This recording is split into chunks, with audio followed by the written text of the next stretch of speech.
Kokrajhar central institute of टेक्न'लजिया नैथि convocation हाबाफारि लादों। क'क्राझार सहरनि साखाथियाव थानाय बड'फा कालचारेल कमप्लेक्स नब्लाङाव क'क्राझार सेन्ट्रेल इन्स्टिट्युट अफ टेक्न'लजिया नैथि कनभकेशन हाबाफारिनि गेजेरजों बारग'लांनाय फरायसाफोरखौ बरायनाय हाबाफारि लादों। बे हाबाफारियाव गाहाय आलासि महरै गुवाहाटीनि IIT नि फाउन्डार डिरेक्टर प्रफेसर धीरेन्द्रनाथ बर' गाहाया नुजाथिफैना आलारि बाथि सावजेनो आरो बेजों लोगोसे BTR नि गाहाय मावफुं सोद्रोमा प्रमद बर', BOG नि chairman professor Nishikant V Deshpande आरो क'क्राझार सेन्ट्रेल इन्स्टिट्युट अफ टेक्न'लजिनि director professor A Srinivas, registrar Mrs Setali Brahma आरो क'क्राझार सेन्ट्रेल इन्स्टिट्युट अफ टेक्न'लजिनि फोरोंगिरि आरो फरायसा फरायसुलिफ्रा बाहागो लादों। हाबाफारियाव बाहागो लानानै खौरांगिरिफोरनि सिगाङाव मा बाथ्रा बुंखो आबुङै मिथिनानै लानि फै। CIT क'क्राझाৰৰ सेकेन्ड कनभकेशन অনুষ্ঠিত হৈছে আৰু ইয়াত আমাৰ BOGৰ ডাইৰেক্টৰ ছাৰ আৰু সকলো ইয়াত উপস্থিত আছে। সেকেন্ড কনভকেশনত 300তকৈ অধিক ছাত্ৰ ছাত্ৰীয়ে আজি আহিছে আৰু বহু বছৰ CITত কনভকেশন হোৱা নাছিলে। এবছৰ আগত এবাৰ ফাৰ্ষ্ট কনভকেশন হৈছে আৰু আজি সেকেন্ড কনভকেশন হৈছে। ইয়াত PhD যিসকলে কমপ্লিট কৰিলে আৰু MTech যিসকলে কৰিলে, BTech কৰিলে, ডিপ্লোমা কৰিলে, তেখেতসকলক আজি সকলো ষ্টুডেণ্টক এটা ৱেল অৰ্গেনাইজ ফাংচনৰ মাজেৰে তেখেতসকলৰ ডিগ্ৰীটো আজি দিয়া হৈছে। মই সেই ষ্টুডেণ্টসকলক কংগ্ৰেচুলেশ্যন জনাইছোঁ।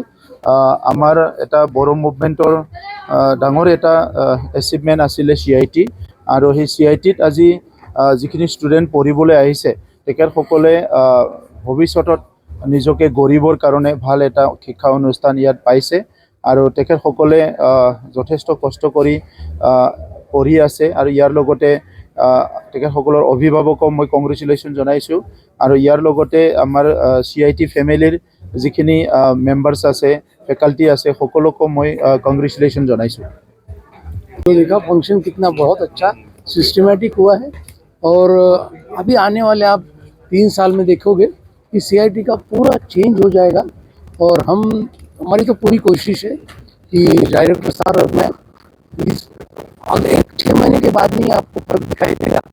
धीरे धीरे सारा एकेडमिक्स और सबसे बड़ी बात मिलना शुरू हो रहा है, इसलिए हमें कोई दिक्कत नहीं है और ये सब बहुत अच्छा हो जाएगा। ये इतना और ये इंस्टीट्यूट जो है एक बहुत अच्छी प्रीफर्ड इंस्टीट्यूट इस रीजन के लिए बन जाएगी, इतना एश्योरेंस मैं आपको जरूर। प्लेसमेंट के लिए कैसे? प्लेसमेंट के लिए भी हम कोशिश कर रहे हैं क्योंकि जस्ट अभी कॉन्वोकेशन जस्ट हुआ है तो प्लेसमेंट भी इम्प्रूव हो जाएगा और प्लेसमेंट के लिए जो ज़रूरत चीज़ है वो सारी हम इंडस्ट्रीज यहाँ लेके आएंगे इंटरव्यूज़ के लिए। हो जाएगा, बस थोड़ा सा समय दीजिए तो हो जाएगा। प्रैक्टिकल करने के लिए कुछ सामान की कमियां बताया गया था। हाँ, सेंट्रल इंस्टीट्यूट ऑफ जो टेक्नोलॉजी है उधर प्रैक्टिकल रूम में वो कुछ कमियां बताया गया। हाँ, वो सारी अभी फंड्स कल हमारी बोर्ड मीटिंग हुई, हमें कल ही सारा फंड्स का सैंक्शन हुआ है और अभी आप 6 महीने दीजिए हमको सर। 6 महीना भी मार्च के पहले ही आपको असर दिखाई देगा कि क्या बदल हो रहा है। तो थोड़ा सा समय 1-2 महीने तो हुआ, थोड़ा समय दीजिए, हो जाएगा सब ठीक। आपने देखा है चेंज, देखा है आपने कितना सिस्टमेटिक और बढ़िया हो रहा है। मैं श्योर देता हूँ पक्का होगा। मोनसे गोजोनथाव खौरां। क'क्राझार सहरनि जेडे रडजों नांजाबनाय गोजोनपुरि रयेल एनफिल्ड शोरूमनि गोजौआव थानाय आइ आफा BM इन्स्टिट्युट अफ पेरामेडिक्स बेखेवदों। बे आइ आफा BM इन्स्टिट्युट अफ पेरामेडिक्सआ नोंथांमोननो लानानै फैदों देहा जोथोन लाखिनायनि माखासे आयदाफोरनि 2024-2025 मायथाइनि मुं थिसननाया फैगौ 15 जानुवारिनिफ्राय जोबथा मार्च दानसिम सोलिगासिनो दङ।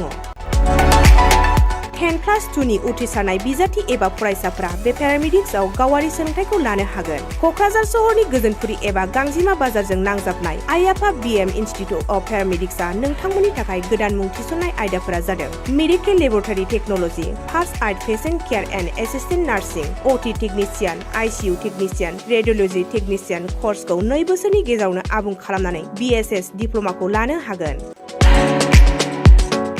लोगोसे गासैबो डिप्ल'माखौ लानायनि उनाव सोरखारि साख्रि मोननायनि सुबिदाबो दङ।